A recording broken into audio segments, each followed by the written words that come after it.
Guys, just to warn you, we are on the travel mic this week, so yes, we do sound a bit different. Thank you so much for your patience, though. Today, we're going to be talking about how to get the new Outbreak perfect. And let me just say, this entire mission is like way harder than I remember, at least the legend version. And like in comparison to the Whisper mission, this mission clears the Whisper mission in terms of difficulty. So we're going to be going over today exactly how to unlock the craftable Outbreak, how to get through the 0-hour mission, how to get the Intrinsics, as that's going to be vitally important for fully upgrading your Outbreak perfected, and also how to unlock this week's exotic catalyst. Now let's start with unlocking the mission. You simply need to head on over to Ada in the tower, and once you do that, you'll be able to launch the mission from the Into the Light node. Again, we'll start on normal mode, which has a 40-minute timer attached to it. And let me just say, if you're a new player who has never played this mission, you're gonna need those 40 minutes. Now, once you load in, you'll move forward and you'll see Mithrax take out some dregs, and you might have noticed something. Even though this is normal difficulty, enemies here are at legend difficulty, which means they hit a lot harder. This is not nearly as easy as the reprise Whisper mission. Fellas, you're gonna need good builds for this mission. Now, this mission is 95% traversal, with the intended path taking you to some very discrete areas, like the pipe that we just came out of. So you're gonna wanna pay attention to the paths that we take here on the screen. Now, we begin with a group of combatants and a locked door behind them. Now, be wary of the sniper shanks on the right. You'll have some Invis Marauders to deal with, some captains. These guys get up close. Now, this type of enemy composition will be very common in this mission, as you'll see when we walk into the next room, where we've got a bunch of shielded shanks, some sniper shanks, a couple heavy shanks, and a brig. Now, once you clear this, you follow the path that we're taking here on the screen, and that'll spit you out into one more combat room.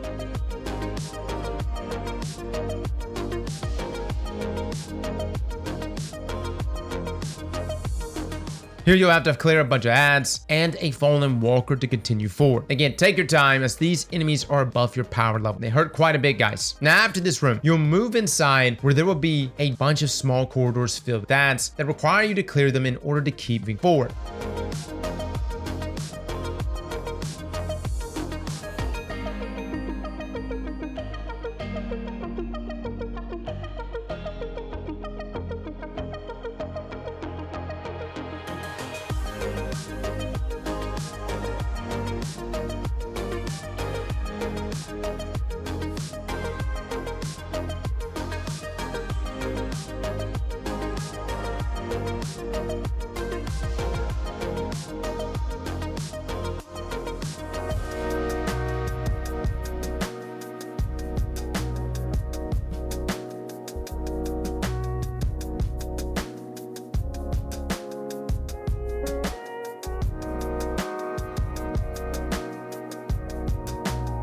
Now, after you've got through all of these, you'll then fall down this elevator shaft, where the massive traversal section will begin.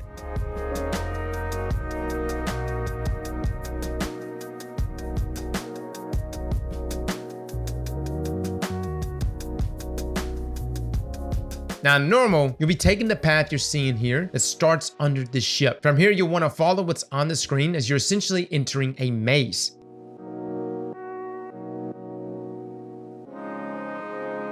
Now, there are a bunch of different vents you can crawl into, and some lead to dead ends, with others leading to the same destination just in a roundabout way. Now, you'll know you have the correct vent if it has a silver platform to jump down on and isn't just a slope that shoots you out. But once you went through the correct vent, you'll head outside once again. Now, here you'll need to drop all the way down till you're actually under the main building of tower. There's gonna be some exploding shanks and some enemies on some of the platforms to watch out for.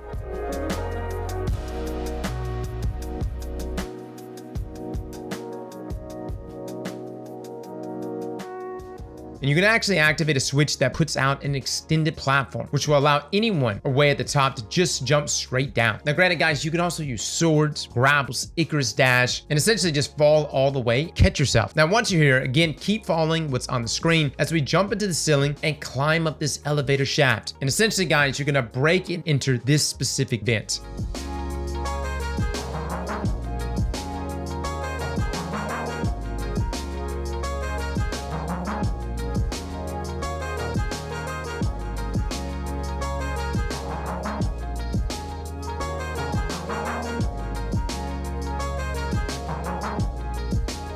Now at the top, we'll need to fall down this air duct. You'll need to dodge the explosive shanks that are sitting on the only safe areas, so be very careful and honestly just shoot them as you're coming down. But the goal here is to pass through the spinning fans by essentially hugging these red indents in the wall, and this will allow you to avoid the fans as you descend.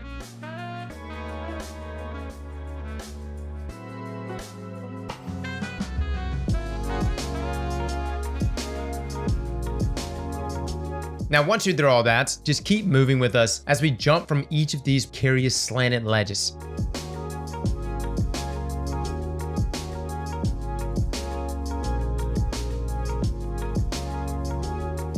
At the end, there's another catch-up lever that makes this jumping section much easier for the people behind you. But again, like we mentioned earlier, guys, having things in this traversal section is really beneficial, whether it be Stompies, Eager-Edged Sword, Icarus Dash, things like that. Now, after this, you need to go through these vents, and we then enter the famed and truly scary realm Travel.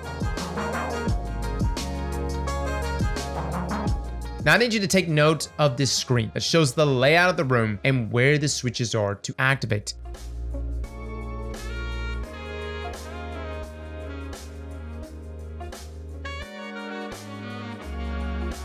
There will be 4 switches that you need to activate while evading the scariest enemy Destiny has ever seen. No, you cannot kill Trevor. He will insta-kill you, and sometimes he'll even kill you while you're hiding in those little cubbies. But yes, there are little cubbies that you can get inside of that will allow you to survive. Just make sure you're tucked all the way in.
Now, once you have activated each lever, you can leave opposite of where you entered, and you'll notice it by the little sign right here. It's literally an exit sign that shows that this is the correct path, and you'll be met with a couple of elevators.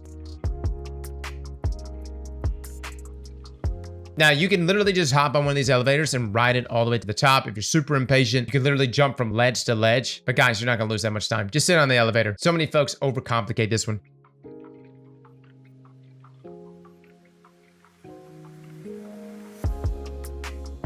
But once you're at the top though, guys, go through this vent and you'll go down this slide, and you can follow us here into the vault.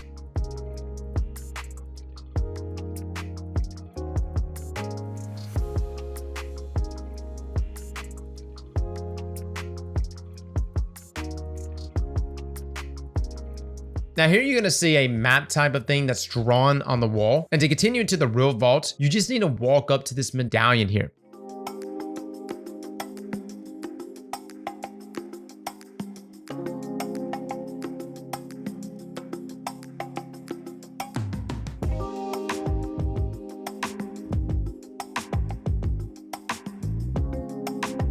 You'll then be met with an incinerator room, the thing that was just mapped out. Now you can follow our steps exactly here and you'll be just fine. But remember, right now we're talking about normal difficulty on week 1. This path does change depending on the difficulty level, and used to change week to week. But here, at least on week 1, this is the intended path here on normal, but always feel free to just refer to the map that we saw earlier. Now you can also turn off the incinerators when you get to the other side, just in case you've got some friends that aren't so good at following directions. And from this point on, keep moving forward until you get a rally banner. A lot of people miss this, guys. There is a rally banner right here. That's what I'm saying. After the initial waves of enemies that you kill, if you swap to say a traversal build, you could swap back to one of your more lethal builds before going into this boss room and rally here to top off your supers and your ammo. Now, after you rally, you can drop down now into the final boss room. Now, from the moment you enter, the boss is damageable and there are a ton of ads. This includes snipers, shielded shanks, and even turrets, which by the way will absolutely melt you. Now, once you've done a bit of damage to the boss, a giant servitor and a bunch of shanks will spawn in. Now, these can be incredibly annoying to deal with, and with that increased difficulty level, if you don't focus ads, you can die very quick. Even inside of a well of radiance, you can die. Now, after these guys spawn in and you've dealt some more damage, he'll teleport to another side of the room, actually going counterclockwise. Now, this will repeat with more shanks spawning in and then one more servitor. Now, once you've done about 80% of his health and he's teleported a few times, he will then retreat. At this point, a bunch of more ads will spawn in, including 2 walker tanks near the boss's starting location. Now, to get the boss to return, you need to kill these walker tanks. Now, one thing to note is that they are red bar enemies, and they take a surprising amount of damage from primary weapons. Now, there is one other strat you can employ using certain perks, and we'll touch on that in just a moment. Now, after the tank dies, Sirix will return alongside another giant servitor and some more ads. This time, though, he will be back at full health and inside of a brick. Now, at this point, you can now deal damage until the boss dies. However, the mission will not end until every single ad is dead. So remember that, guys. If you have like say 30 seconds and you kill the boss, but the mission has not ended for you, that's because there's still an ad up. You've got to kill every ad. So essentially, don't stop killing until you see that chest spawn. Now, from this chest, you'll get the Outbreak Perfected schematic, and your quest will update where you'll need to return to Ada. Now, before we move on, I want to circle back to actually beating this boss. Something to keep in mind, guys, the turrets, tanks, and the brigs are all vehicles, which allows you to make great use of certain perks, things like Deconstruct, Sundering, or even Hockey Breach armaments. But I would definitely recommend using Deconstruct on something like Edge Transit, and this will offer you a flat 40% damage buff against these targets. Now, outside of the vehicle combatants, you've got tons of shanks with Arc, Solar, and Void shields. You can coordinate with your teammates on which one of you are taking out those type of shields. I will say, don't ignore the ads. If you just purely focus on the boss, you will get melted. Now, considering the large amount of arc damage that's present throughout this entire mission, Wrist Runner is also a good play, as it will give you that extra resist. Now, after you've completed this step of the quest, you then return to Ada, where you will receive a red border Outbreak Perfected and the Outbreak Refined 1 quest. This is what we'll be focusing on now, as it will unlock this week's perk, which is Rapid Hit, and this will also give us Catalyst. Now, to start, you just need to head to the Cosmodrome, kill a few Fallen, or I say a few. RNG is kind of dependent here, guys. You can literally just head to this lost sector here. You'd also kill Fallen throughout public nightfalls, but even though it says only 20 of these Siva things are needed, it actually may take you an entire lost sector of ads of fallen enemies to actually get all 20 of these, which is why I like the Exodus Garden 2A. It's just loaded with fallen enemies. You can pretty much knock this out in a single run. Now, after that, this quest will take us now into Legend 0 Hour, where the pathway through the mission will actually change completely. Now, the quest specifically reads, toggle the first pair of switches. And we're going to show you how to do that as we walk through Legend difficulty. Now, also after your first run, the first puzzle to unlock the exotic ship and the first intrinsic upgrade will be enabled. We'll touch on that after we complete the Legend walkthrough, as it can be completed on any difficulty. Now, Legend 0 Hours starts exactly the same. And like I mentioned earlier, the enemies were already at Legend difficulty. So if you did normal, you've already felt how hard they hit. But of course, you now only have 20 minutes, which is why I suggested for my folks that are just getting accustomed to this mission, just do the normal version first. 20 minutes can actually be very tight. But continue through the first couple rooms and hallways, just like in normal difficulty, until we reach the big open area where we went under the ship. Now, instead, we'll be heading to the back corner here and then down this vent. Once we're in here, go behind the shelf into the vent, where we'll drop into this area with 2 captains. Now, here you're going to want to drop into this cubby that you see here and interact with this lever. This will allow us to continue through the mission in the next room. Now, guys, just follow us on the screen right here. You go up this waterfall thing, and then you get on top of this cover, and essentially we're just going to keep moving upwards until we reach this room. Now, here's where we're going to need to take a quick pit stop to complete our current quest step. By activating this lever, you will get a buff called Catalyst Switch Primed. You then need to backtrack into the room that had the captains and then pull this lever here. Now, this will immediately progress our quests. We'll need to now simply complete the 0 Hour on Legend difficulty. Now, to do that, we're going to be resuming from where we pulled the first switch. Move forward into the room where you'll need to jump from ledge to ledge.